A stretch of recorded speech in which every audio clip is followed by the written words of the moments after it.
Welcome to the Big Fat Gay Podcast, where we talk about the things that are weighing on our minds. I'm Trevor Keyson. I'm a super chub. I'm here in my living room with everyone, ready to record. And it's 102. 102 Skidoo. The episode number. Yeah. That makes it sound like it's episode 2 of season 1, and it's not. It's so not. Hi, my name is Michael, and I am a chaser, and I'm here to tell you that we have made it this far, and we're not stopping now. I don't know how, I don't know why, but we will get to the end of this episode alive. No stopping us now. My name is Don Marshall. I'm a big chubby guy living here in sunny Hollywood. And while Trevor is here in our living room, I am in yours, behind you. Oh my God! Look out! Nope. Wrong. I need to move Lizzo watch or Fat watch to a different button. Or you could move the finger. I don't know. Yeah. No. It's much easier to move the button. I want a drama sting.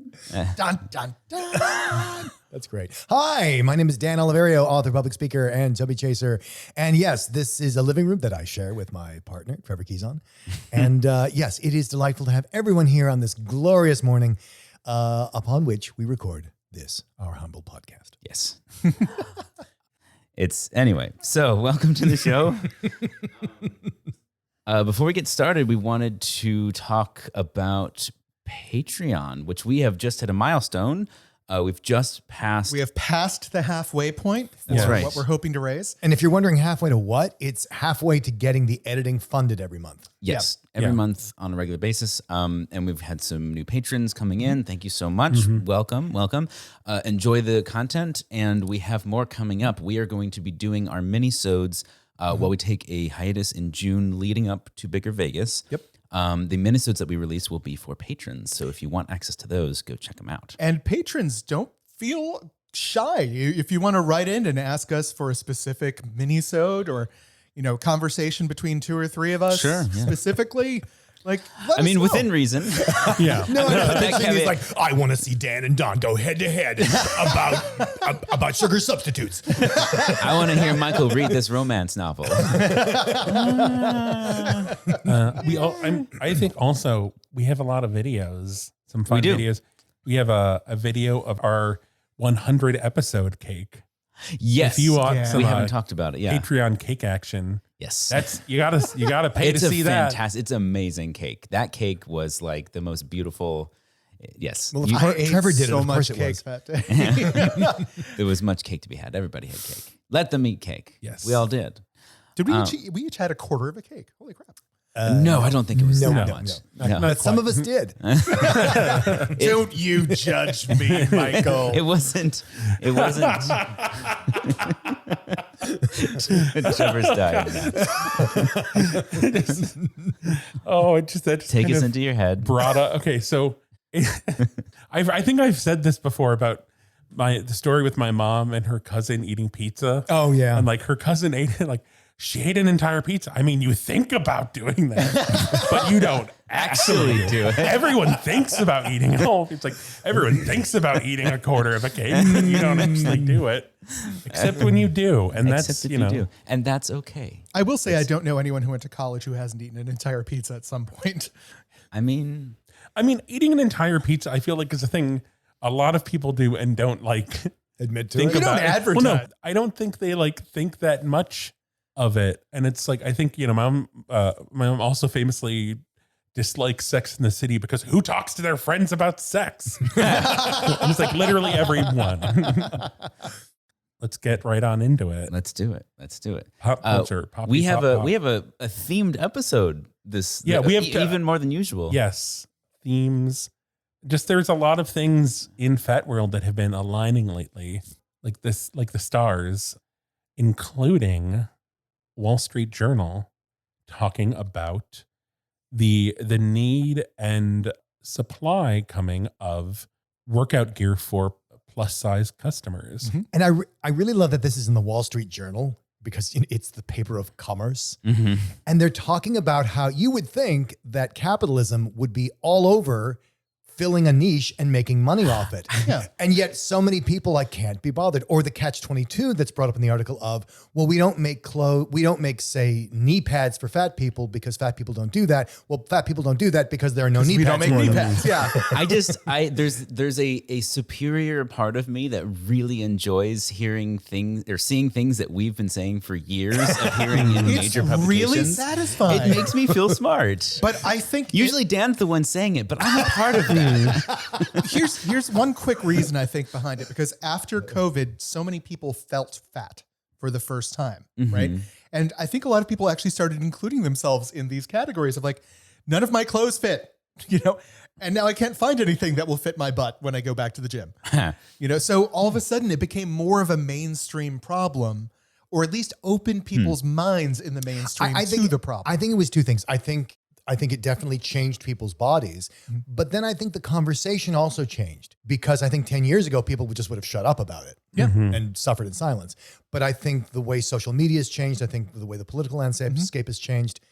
People are talking about it and say, hey, wait a minute, this is something that I want help with or should not be and want to change it.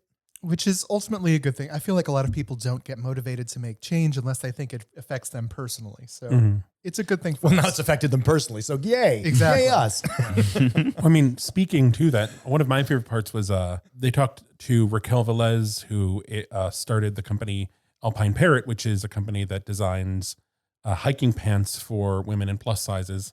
And also because it is for fat people, by fat people, she didn't just make bigger sizes. She found fabric that would resist chub rub, that friction. Chafing. Yeah. Because there's going to be a whole lot of that when you're hiking. When you're, moving around that much. Lots of. Did you find, once again, that this is all based in female sizes, though? It's all about female hiking and female clothes for female hikers. And there's just once again, if you look at the landscape, there are no fat men. They don't exist. It did kind of subtly come across that way. I think maybe because the people they talked to were all women. But and then why is that? Yeah, and that could be. And it was also written by women, by Katie Dayton. Yeah, and I mean, like I've said before, there's no denying that fatness is something that women deal with far more disproportionately than men. But the complete absence of any sort of male fashion, usually, I mean, there are exceptions and we try to bring them up. And I think we're going to talk about something like that later. Oh, yeah. Stay tuned. Well, I think part of it is just the, kind of what Don was talking about. I think men are more likely to be in the camp of suffering in silence or just manning up. Yeah, it would be girly of me to complain about this. Yeah. And just, I think also I'm imagining the male version of Alpine Parrot would be dude, bro. Yeah. Parrot. Dude, bro, action, bro, Marching pants. Uphill marching pants. Where there's almost this I don't even know, toxic masculinity edge to we need something, but we can't acknowledge that it's okay to just need things sometimes. Yeah. You gotta put a spin on it because because you can't just admit this is a problem I have and it's not being addressed. No, but I think you captured it with the whole Dubro thing where it's that you need a bigger size or you need special clothing, not because you're fat, effeminate, and ineffective, but because you're so big, you require extra. You require more to suit your manly, full-size body. It's you got to pitch it that way. Well, I mean, there's the meme, there's climb a mountain and eat a meat sandwich. I mean, I'm turned on. I don't know about you. But there's dude wipes, which is the dude wipes. Butt wipes for men. Yeah. Because male butts are so much different than female. No, because I think part of the marketing on them is they're also testicle wipes. Is that what it's for? After years of engineering. No, but it's like the meme of fellas, is it gay to have a clean butthole? Oh yeah. Oh. Huh. What does that mean? I don't. You mean Because it's shaved or just is it sanitary? Sanitary? Well, because sanitary, and just fresh and have you ever not felt so fresh down there? I'm sorry. I think the podcast in general too, we get a lot of questions about how to feel fresh down there. Yeah. But that's because we are talking about it in a way, we talk about No, I'm saying it thing. is a male issue. Yeah. Yeah, but it's just like, and I think we get questions about it because we make a space where it's like, I don't know, how do you live as a fat freshness person? on the podcast? That is our And if you're going for man smell, I don't think you need Welcome help. to the Big Fresh Gay Podcast. fat fresh. Anyway, love to see it. Wall Street Journal. Yes, and Yitty gets a shout out. Lizzo's Yes, that's true. Line of shapewear, which was kind of cool to see because again, ahead of the curve here. No pun intended. Shut up. The only thing better than being right is being right ahead of time. That's right. You get it. That's why else do we do this? But we're moving right along, dancing. It's the musical interlude as we have a scene change. Sports Illustrated. Once again, I don't bring up Michael's thing of like we were talking about it before Sports Illustrated was. Yep. But I mean, it was so Yumi knew. We knew about Yumi Nu before it was cool to know about Yumi Nu. Plus size singer, model, Everything. woman of all talents. Yeah. Like a multi-thread. But the news is that she, is on the cover of Sports Illustrated swimsuit issue, which this gorgeous BBW model, is on the cover of the swimsuit issue of Sports Illustrated, which is kind of revolutionary. Yeah. Along with a few others. And I think the idea was diversity and representation. But they have this great article about her in their, I guess, Sports Illustrated swimsuit website, probably also in the magazine, although none of us subscribes to the magazine. So sorry about that. But it's this interview with her and they have a video that's kind of like them surprising her with the news that they picked her to be on the cover, which is really cute and adorable. And you get to see her like react in real time to, and she just looks so surprised. And, oh my God, though, the pictures Are stunning. are They're gorgeous. like, wow. Like she is, and by the way, the swimsuits that she's wearing really like there isn't a whole lot. Like you might expect like, oh, let's cover this or hide this. No, Or like, one pieces. Yeah. she is fully on display. Beautiful. The suits look great. The location, the photos are amazing. Like they pulled out all the stops and it is fantastic. The other thing that I thought that's really, really cool is, you know, we talk about sometimes wanting a Chub Chaser Fat Admire photographer so that the photographer understands like not to hide stuff. Yeah. But what's really interesting is they didn't do that, but they got whomever they would have gotten for any other swimsuit cover issue. Yeah. Which means he just shot it the way he would have shot any model. Yeah. And she posed the way any swimsuit model would have posed, except she's in her body. And I just thought it was amazing. And it was, I mean, I can't speak to whether it was sexy because that's not my thing, but it was amazing and stunning and beautiful. I'm willing to bet it was. And I made the same observation in that I remember the first few times I saw sort of big models being presented, they were presented slightly differently from the other models in that they were often, I don't know, I remember them as smiling more, being more personably presented as opposed to the expressions of vague contempt that most models have. Yeah, that mean model look. Yeah, the mean model look. And now we've got, Yumi Nu has got the mean model look down, and which I'm assuming is a very sexy thing for straight men. You know, like, I don't understand why all these models are glaring at me from the pages of magazines. All these glamazons. Yeah. But yeah, the fact that she was able to present herself the same way as other models was a big deal for me. Yeah. Yeah. I mean, and that was kind of the point of this feature and the spread. And I think just really the end of the interview kind of encapsulates. This is Yumi Nu talking. She says, "The world may label them one way, but we want to focus our lens in all the way they see themselves and how they own who they are. No matter your age, whether you're a new mom, partner, sister, entertainer, athlete, entrepreneur, advocate, student, mentor, role model, leader, or dreamer, or all of the above, we want to celebrate these women, their evolution, and the many dimensions of who they are." And I think like Yumi Nu is 90% of those things. Yeah. That was, I think, the editor Yeah, that was the editor. of the magazine. But yes, Yumi, as part of the same article, it was the two of them talking about the decision to do this and like why it's important. Yes. But yeah, totally agree. Kim Kardashian also on the cover, which I feel like maybe I need a reset button with Kim Kardashian. Like my understanding of who and what she is and what she does is totally skewed by like very destructive like tabloid journalism. I don't need to hit the reset button because I never knew. Okay, well, I'm always starting from maybe zero. we all need to be Dan. What? Also curvy, famously curvy. But moving on from the world of swimsuits, Fat Watch is featuring someone else Yes. wielding a swimsuit for the force of good.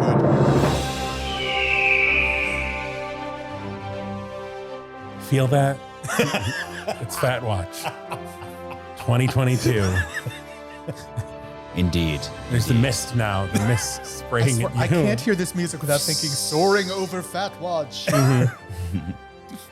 So, I think So. a lot of our listeners have probably seen these videos because they have been everywhere online. Making the rounds. now I'm wondering if I've actually seen it. And like, I mean, I was shocked just because it was like everyone I follow from like from Fat World, from Gay World, from like, I don't know, making pasta world was sharing the videos of this 14-year-old diver named Zeke Sanchez, who is this fat diver who is like the best diver. I mean, I don't watch a lot of diving videos. He's a young guy too. He's 14. Yeah. He's 14. He's doing these amazing dive routines. And he's not like, oh, he's fat. Look he has a little belly. No, he is fat. And Yeah.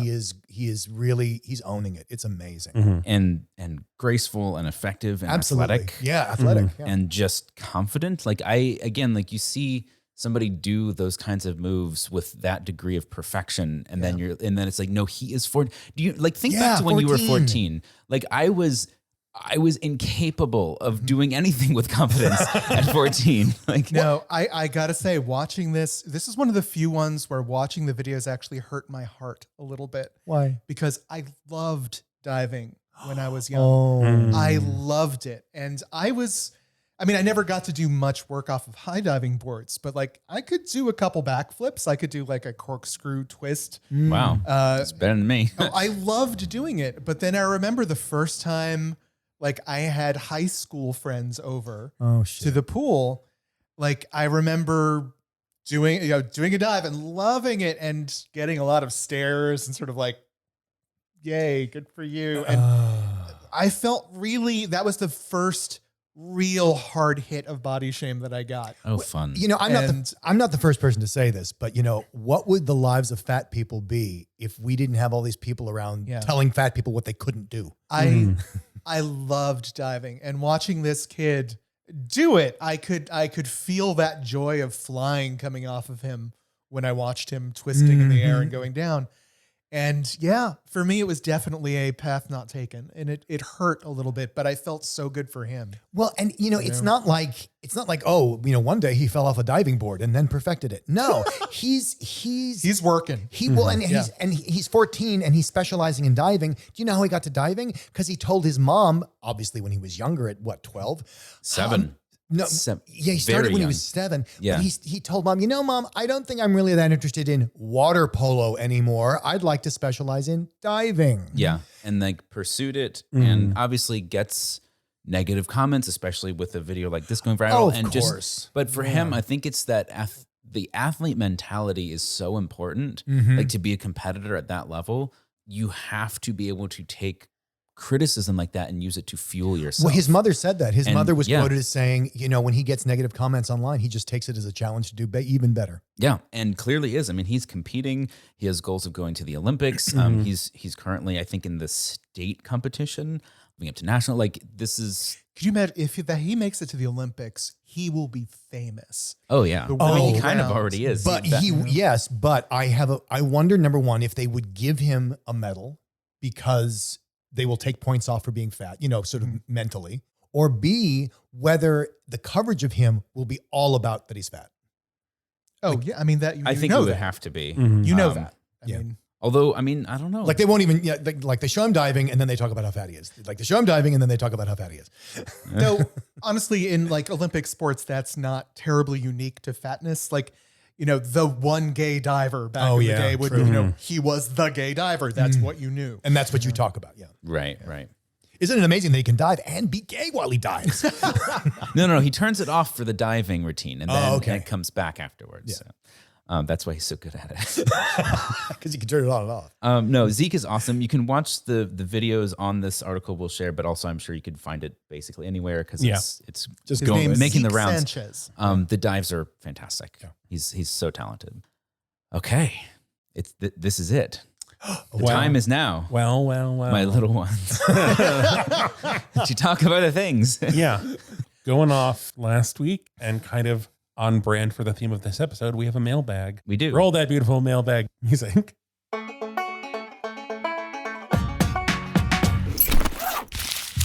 It just makes me think of baked beans every time. I can see that.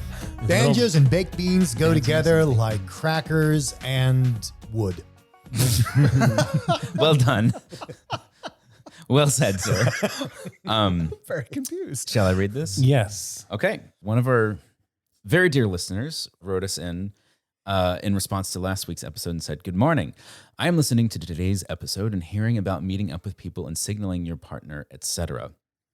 Can I also stress that for a lot of super chubs, at least my experience as a super chub, I have spent the majority of my life not viewing myself as an attractive person because outside of the chub chaser community, I have been conditioned to expect rejection. So for me, I do not always recognize the signs that somebody is interested in me. You can tell someone, I really find you attractive and I'd like to hook up with you. It's direct, it's not sleazy because you're not grabbing or touching me without my consent. And it lets me know your intentions and saves both of us a lot of time wasting. Also, this applies to everyone. If someone expresses interest in hooking up, you are not obligated to have sex with them. And let me echo that sentiment once more. It's important. But also be courteous enough to tell them you aren't interested in hooking up so they aren't trying to wait for Yes. you. Which I think may have happened to Dan once or twice. No, it's the other way around. I just see so many chubs or chasers who are cowed, like, I don't know what to do. I don't know what to do. They keep coming up to me. I'm like, have you told them no? Well, I couldn't possibly do that. Would be rude. No. Just be communicative, be clear. Yeah. To finish the mailbag, not only is it rude, but you're essentially stealing someone else's opportunity to enjoy their vacation. Absolutely. Next, put away your phone every now and then at an event. Be present in the room you're in. It's okay to check your app here and there, but also say hello to the people in the room. Converse with people nearby. You might meet somebody who is amazing just because they're walking by you. Also, the second you get here to Vegas, because this listener lives in Vegas, hit Walgreens and buy sunscreen, sunburn remedy, aloe vera gel, a hat, and a water bottle. Yeah. Oh, and don't fill your water bottle with vodka. That will not be the same. But it's so much more efficient that way. Oh, It's high C in vodka. I have seen it too many times. The Oh my God. Or whatever the sugary drink is. Yeah. To finish, he says, I'm already dripping with boob sweat. It's May 18th and it's hot as hell. It's 101. At BiggerVegas, it will be around 115 degrees Fahrenheit. Also, asking someone to rub you with sunscreen is a great way to get acquainted, winky face. I can't wait to see you all. Well, I unsurprisingly, I have something to say about like almost every sentence of this. So I'm going to hold back a bit. I just, something. My name is Dan Olivero and I have something to say. I had a memory flash in my head when this dear listener talked about taking time to be off your phone. I had this guy, was kind of like giving me, the I want to fuck you eyes. Okay. From across the hospitality suite. And but also was kind of, I don't know, being weird and like standoffish. And then message. That's called I'm into you, but I'm super scared. And then messaged me on, I can't remember if it was the Bigger City app or Growler or something. And hey, and I just kind of looked at him because he's standing across the room. And waved because it's hi. Did I mention the super scared part? Yeah. Yeah. So don't do that because that's just it's creepy. Trevor, it's frustrating. That would be weird. It's your fault for being so intimidating. Oh yeah. That's but you will think why would anyone be on their phone, on their apps when they're in the midst of 300 hot guys? And it's because some people are scared to make the approach and they're just more comfortable digitally. We can talk about that. That's separate. And the other thing is sometimes you're at the event, but you can't find the person and you didn't want to ask for or give away your phone number, like for texting. Yeah. Right. And not everybody has WhatsApp. And so you might be on the Bigger City app, you might be on Grindr, Growler, whatever it is. Also, there are people just sort of not at the event who see that you're in town, and now you become, for lack of a better word, fresh meat. And they're like, "Wow, you're here." I'm like, "Yeah, I'm here. There was this whole event you could have come to." "Oh yeah, no, I couldn't possibly do that." Anyway, so It couldn't be caught there. but here's my tip, because this will absolutely happen. And a lot of people, chubs and chasers, will be inundated with digital messages in some form or other. And you're going to want to manage that, because you're interested in some, you're not interested in some, but you haven't even seen them all because there's like a dozen coming in. And so what I would recommend is this. You will need to manage your digital communication. However, don't do that while you're standing in the room full of guys. Mm-hmm. So my recommendation is find an actual, pull off the road, pull off into the hallway before you're there's a big corridor outside the hospitality suite. Go handle your messages there, handle it, and then go back into the room. Then go into the room.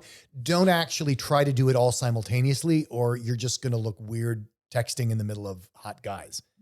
Find a hallway, do it in the toilet stall, wherever you want to do it, but make a time for it and then stop doing it. And if you're renting a scooter, don't text and drive. That happens. You're kidding. Oh man. Why? People do it in their cars. You think they're not going to do it in their scooters? Yeah.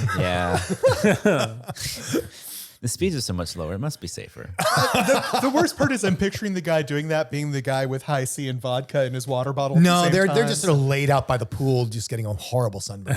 Oh, no. Yeah, if you see me outside, it will almost certainly be in the shade, if at all possible. If the shade isn't already taken. It's tough, yeah. My ability to resist the blazing sunlight diminishes exponentially after about 5 minutes. So are there no umbrellas at this place? There are, but it's there's a lot of people. There's a lot of people, and the pool is mostly in the sun. Although that's not true as it gets to in the early morning or in the evening. You will find shadows cast by the buildings and trees and things. I might hang in the shadows. But yeah, it's to be there. But what do you do in the shadows? No, you'll find people out in the blazing sun at 1 o'clock in the afternoon. You're Let's take a minute to talk about sunscreen. Yeah. And sun block. safety. Can we say the word block? Get the shit that will actually just sit on your skin. I fully advocate for this. And Midwesterners, because I find it's usually you. Lobster red is not the base of a tan. No, that's not how tanning works. It's not how tanning works, and then you're going to go, "Oh, but I'm peeling. Oh no, I'm losing my tan." No, you're just the dead skin you killed that you irradiated is dropping off. Yeah. Like a lizard. Have you ever seared a steak? Okay, imagine that, but for people. Well, and if that doesn't get you, let's think about this. Do you really want to be having sex while your skin is peeling? Ugh. Does that other person want to have sex while your skin is that has happened. That has happened. I've seen so many guys going I want to get a little action, but I'm peeling everywhere. Yeah, no. Just lots and reapply. One layer of sunscreen doesn't work. Read the instructions on the sunscreen you buy, because a lot of people buy the mist spray on, and that has to set for at least 15 minutes. And you have to rub it in. You have to rub it. If you're going to just spray it on. Yeah, you can't just spray it on. You can't spray it over your shoulder and think you got your back. Mm-hmm. And as our letter writer points out, you can ask someone to help you apply sunscreen. Mm-hmm. No one's going to say no. No one's going to say, "Oh my God, I couldn't possibly." No one's going to do that. All right. I might. Yeah, I was thinking I might. But but the chances are that somebody is perfectly on board with that, chub or chaser, regardless of interest in terms of more than that. I think that people would be willing to help out. Yeah, absolutely. That's what I mean. I'm not saying it's not as an advance of some kind, but just to be helpful. Would you like to come back to my room and put some sunscreen No, on me? but neither You of want you to peel the skin off my back? Yeah. No, whether or not you're interested in the guy, you're going to help them put on suntan lotion because they asked, because somebody just needs help. That's what a human being does, right? The other thing I wanted to comment on is that notion of a lot of times chubs and chasers, don't think chasers are exempt from this, do not get that they're being hit on. I can. Oh yeah. If you're going to hit on me at the event, please bring a flare gun. Yeah. That's probably the best way to let me know. Well, so here's a couple of tips, right? So number one, if you find yourself in the camp that Don just self-identified, like, I'm not sure if this is me. Number one, take your eyes off your shoes, because the number one way someone is going to assess interest is through eye contact. They're going to make eye, like when Trevor said, like, I could tell across the room he wanted to fuck me. How was that? Because they were looking at each other. If you don't make eye contact with me, there's no way for me to express interest subtly. And so I am put in the position, as our writer says, of having to go up to you and say, hi, I find you very attractive. Would you like to have some fun with me in the bedroom? Like, it has to be that blatant, because the idea of sex is so far outside their self identity. Way to nail the intonation there. But just practice that over and over again. Based on the conversations we've had on the podcast, it sounds like it's not an exclusively chub experience. No, like Chaser, that. same way. So chubs, I mean, I feel like as a chubby guy, like, I feel like I have claimed a privilege that I don't have, right? Where in the day-to-day world, I just assume that people are not attracted to me unless they're very blatant about it, right? Because that's what it feels like, right? So when I go to this sort of event, I'm still sort of running on the assumption that chasers should be coming up and telling me, because that's the way things work. It's the only way that that signal will be sent. And that's really not fair. You know, so speaking to the chubby guys amongst us, we can't just have the mindset that all of the onus is on the chaser. We have to understand that in a situation like the one we're walking into, we are in a situation where we have a certain degree of power that we may not be used to, sexually speaking. Now is the time to use it responsibly and to use it. Yeah, that doesn't mean you get to put your hands all over them. No. Well, because some chubs will do that. I know. We've again, that's another onus we've put on the chasers of don't be a masher, right? Yeah. But in this sort of situation, I think it's easy for a chubby guy to start taking certain liberties that we do not have. I've even been, like, when I lead seminars at the BBW events where it's straight women and straight admirers, I've even had women start touching me. And what's so funny is, like, you know, they're the mashers now. What's so funny is that they'll start and they'll be touching my body and then they'll catch themselves. See, the guys won't usually catch themselves.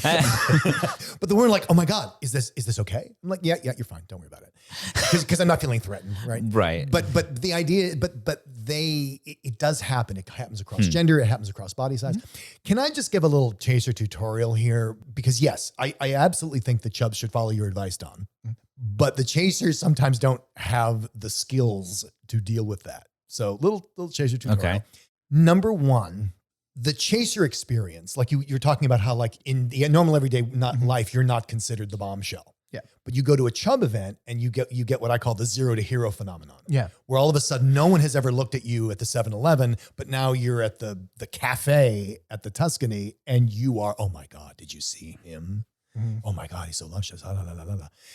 That happens to chasers too, because a chaser who is just ordinary guy in Sandusky, Ohio, has now become supermodel potential at the event because the people around him know that he's into fat guys. So he has become infinitely more attractive, because what's really super attractive is someone who's into you, which is that thing of, like, I think our writer was saying too, like, just because someone's interested in you does not obligate you to have sex with them. Well, no, because it can be very flattering. And also, if you're operating from a principle of scarcity, like, I don't know when I'm going to get this chance again, you can find yourself saying yes to things you don't really want to say yes to because you're thinking opportunity. I would also say that that's another good argument for chubby guys to be able to say, you know, thank you very much, but no, I'm not interested in that way. Yeah. Because otherwise, it can be persistent. And if you're the kind of person who feels bad turning someone down to begin with, that persistence can make it harder and harder for you to say no. Absolutely. And here's the problem too. I think chasers, because we want to be respectful, we think respect means not saying no. So, and so that leads to two things: either sex that we don't want to have, or more likely, it leads to everybody thinks you're kind of interested in them because you're not giving off any signals. Or, and here's another thing that happens to chasers. Chasers are giving off mixed signals because they're in overwhelm. Yeah. The chaser has identified, think about this. If you're a chubby chaser and you are interested in 1% of the guys you see, 1%, that's 10 people. And you probably aren't going to have sex with 10 people at that event. Yeah. That's a lot. You might. Long pause. I mean, you might, but I mean, how many days, how many people, do the math? So unless, a lot. and there are chasers who do run their time there like they're on a train schedule. Sorry. For those of us who remember the Ritz episode, I'll be up on 4th floor going, RG in room 607. RG in room 607. So a lot of times the chaser is in overload mode, and they don't know what they want. And they're not saying yes and they're not saying no because they don't know what to do. And even if they want to say yes, they don't know when to take advantage. There's a whole bunch of logistics that just got opened up if they say yes. Whereas if they say no or just say nothing, they think they're doing the chub a favor by not opening a can of worms and trying to schedule something and trying to, but what about him, but not him, blah, blah, blah, blah, blah. And the problem is that drives everybody nuts. Well, and also, I think I was just thinking about this. Some of the little moments I've had at these events where it's like there's someone either like time-wise or interest-wise where it's like, it's not going to happen, but I've had just like nice moments, just like one-on-one conversation time, either at the pool, cafe or something, just tucked away somewhere. And like, don't, I think, necessarily think of everything as like, okay, it's either sex or nothing. Yeah, that's really good, Trevor. Because please don't think that. Well, a lot of guys will think they struck out if they didn't orgasm. And that's not true. You can have wonderful conversations with people. And again, let's just go back to the math. You're not going to have sex with everybody you're turned on by. That's just not going to happen. I don't care who you are. I don't care who you are. I don't care what you look like. You are not going to have sex with everybody you're attracted to. There is going to be, you're going to have to either prioritize or you're going to have to make a move or someone's not available, someone's not interested in you, blah, blah, blah. But what Trevor says is spot on, that you can have a wonderful time at the event, even though you're not having sex. That's encouraging. I have a chaser friend who I only rarely ever get to see at these events. And like, I don't want to give away too much just because, but like he's European. So like he does not get a lot of, there is a, he's here for the buffet. Yeah. He's here for the buffet and just has, a full dance card and stuff. And at the last event, we had wanted to hook up. It just didn't work out time-wise, but there was a point he's like, do you want to just kind of like come to my room and lay together and catch up? And like, that was just wonderful. Lovely, to just be able to like, That's we hadn't seen each other in a long time. And it was, kind of like platonic intimacy. Like it was just a very nice moment. And I think it's sensual, but it's not sexual necessarily. Yeah. And I think a lot of guys at the event don't really either haven't experienced that or don't allow themselves the opportunity for that. Yeah, because a lot of people have this expectation that like sex is the win. They want to win BiggerVegas or something. And it's not like that. It's not like that. And as I said, in our last episode, the best way not to get laid is to have an agenda to get laid. They're going to have the biggest Vegas. That makes sense. Yeah. And let me just also say one thing from a logistical standpoint. Let's say that you are interested in someone and maybe you're already talking to them online right now. And you're like, oh yeah, we'll meet up at the event. It's not that you have to schedule people before you arrive. I'm not actually a big believer in that. However, I will say this. If both of you have already agreed you're going to have a sexual liaison or you meet them there and you're already like, yeah, we should definitely do something sexual. It is a good policy to do that as soon as possible. Do not say, oh, we're here for 5 days. We could do that anytime. No, it will not happen like that.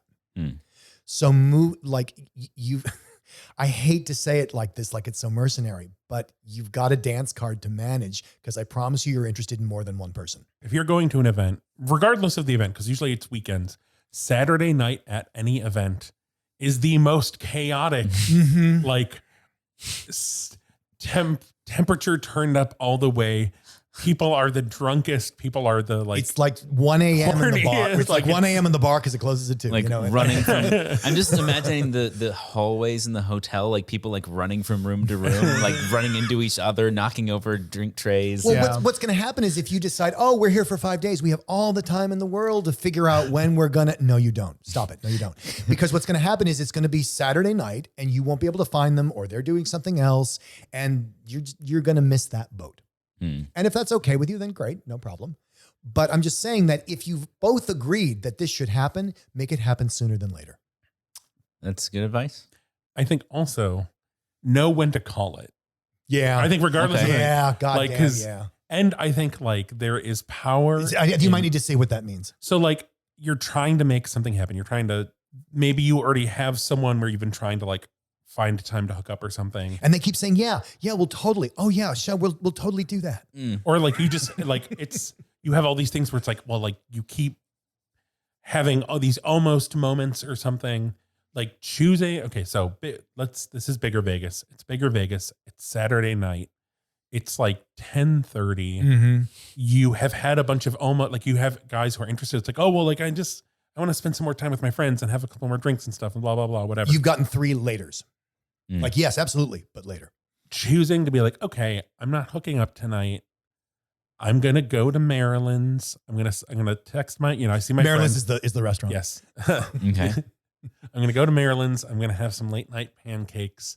I'm going to have a little I'm going to text Michael, because I saw him in the hospitality suite. We're going to get some pancakes. We're just going to chill out. That sounds fun to me. It's fun. It's great. You will have so much more fun having the pancakes at Maryland's than you will driving yourself crazy trying to get 3 people who've told you later to make a commitment. I am always down for late night pancakes. Oh, You just say the word. I'm pretty sure I feel like Maryland's like had like an award for the best pancakes in Vegas or something. They had an award for something. Maryland's is once again the restaurant at the Tuscany where BiggerVegas is always held.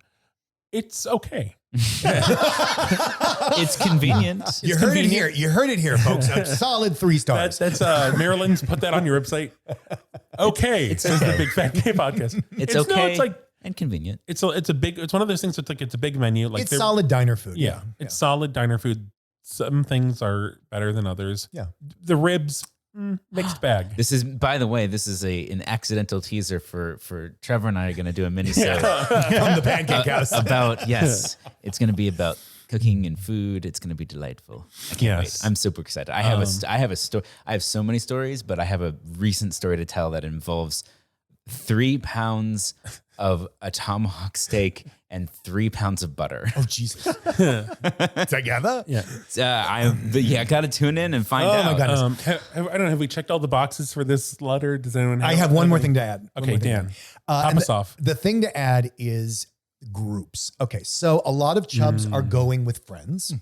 And it's less common, but certainly happens that chasers go in with a bunch of chasers.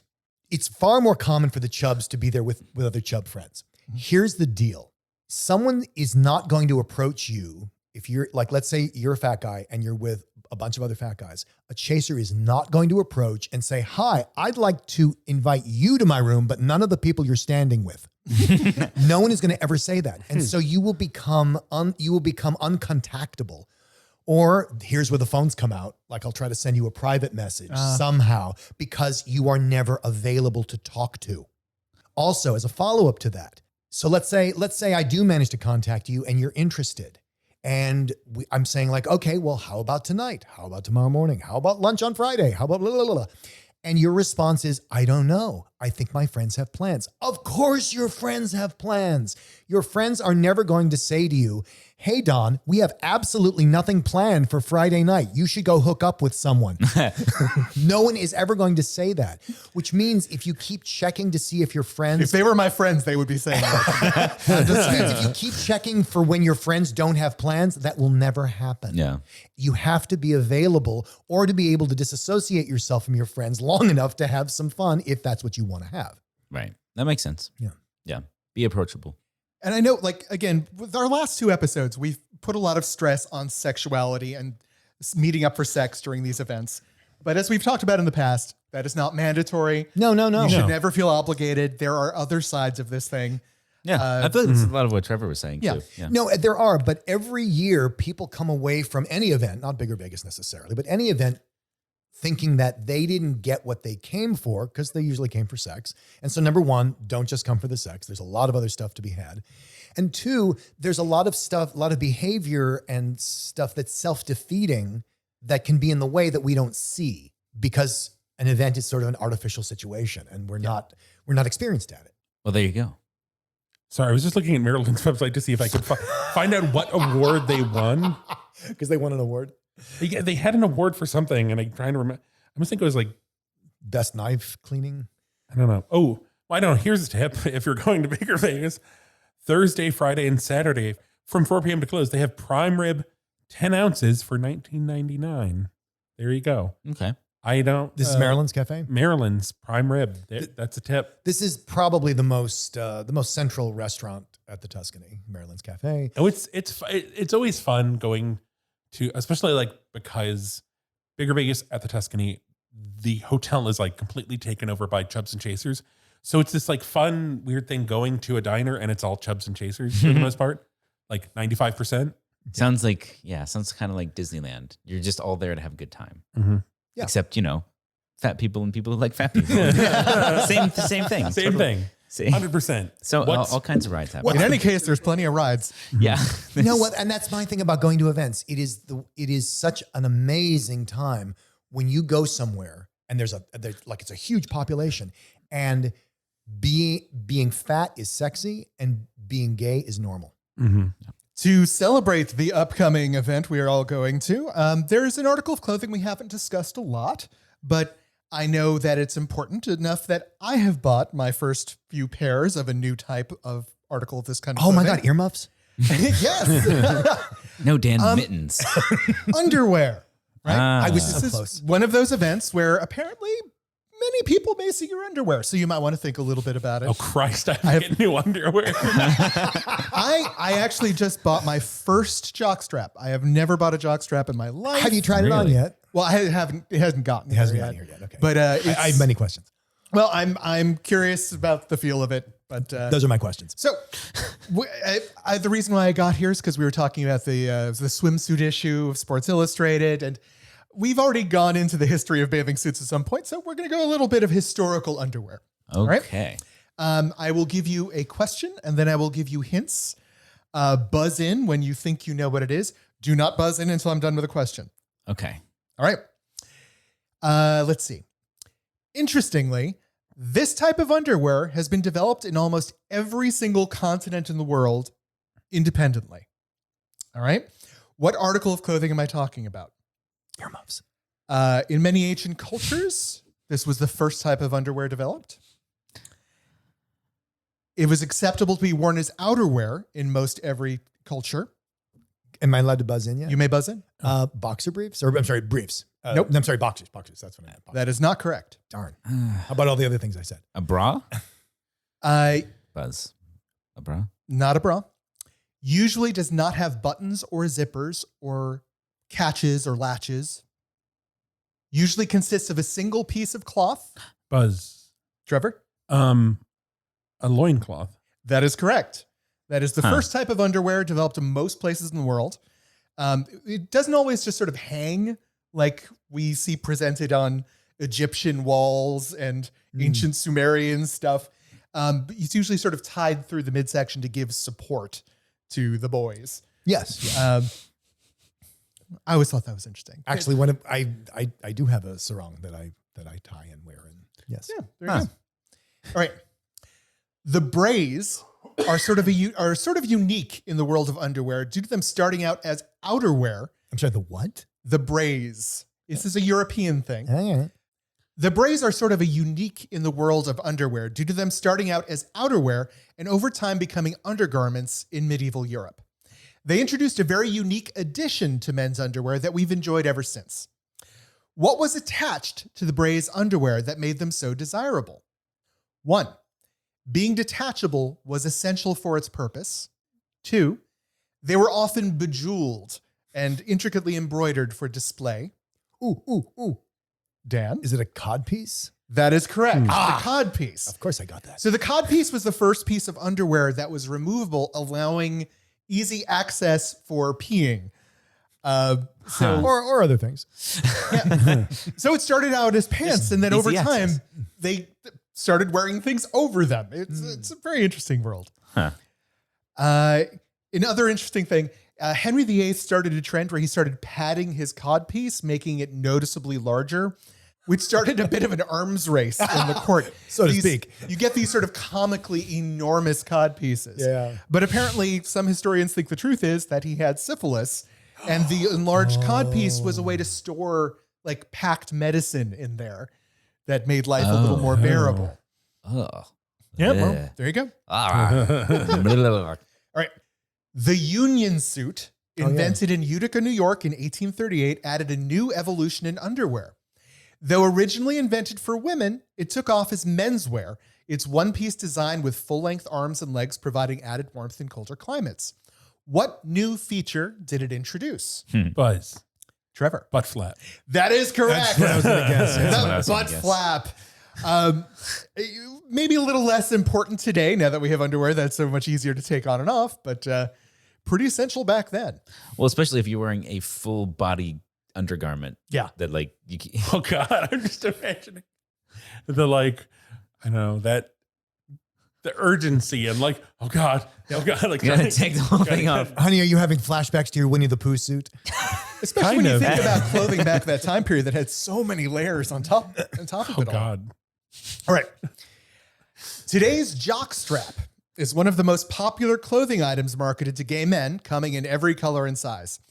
Back when it was invented in 1891, though, the jockstrap was meant to be used for one specific activity. What activity was it? Running? No. Darn. Hint 1. Involved jockeys, but not horses. 2. Wait. Buzz? Trevor. Polo? No, that involves horses. Okay, moving on. 2. Primarily used in cities in the late 1800s. But not horses. 3. City streets at that time were not paved, but cobbled. Buzz? No, that doesn't work either. It No, doesn't I really- don't know. You like it in Okay. everything involves 1891. 1891 was when it was invented. And hint number 4, the newest way to get around town involved 2 wheels. Oh, bicycles. Yeah. Oh. Bicycles. At that I was time, thinking car, but I was like, no, that predates cars. bicycles were exploding in usage by messengers and couriers at that time. And driving through the cobbled streets of Boston, these guys were ending up with mashed testicles at the end of every day. So they came up with this new type of underwear that was supposed to sort of lift and protect the testes as they were being boxed by cobblestones the entire day. Well, and if you've ever driven in Boston, this is still an issue today. Yeah. Is it? Boston streets are notoriously terrible. Yeah. It's not cobblestones, although the sidewalks are frequently cobblestones. Yeah. So what sort of underwear are you wearing, dear listener? And what sort of history does it have? Trevor, where could they go tell us about that? Well, we're on Instagram and Twitter as @BigFatGayPod. We're on Facebook as the Big Fat Gay Podcast. Give us 5 stars there, 5 stars everywhere. Patreon.com/BigFatGayPod. See the articles we talked about at www.bigfatgaypod.com. Woo. Maybe you are you're a sentient jockstrap. Sure. You have Why you, not? There are stories about this. This is such a kink. You are Yeah. Oh, God. you are listening to the podcast on your owner's phone, and you're being slipped on, and you're going for a bike ride in Boston. So Oh, super watch out.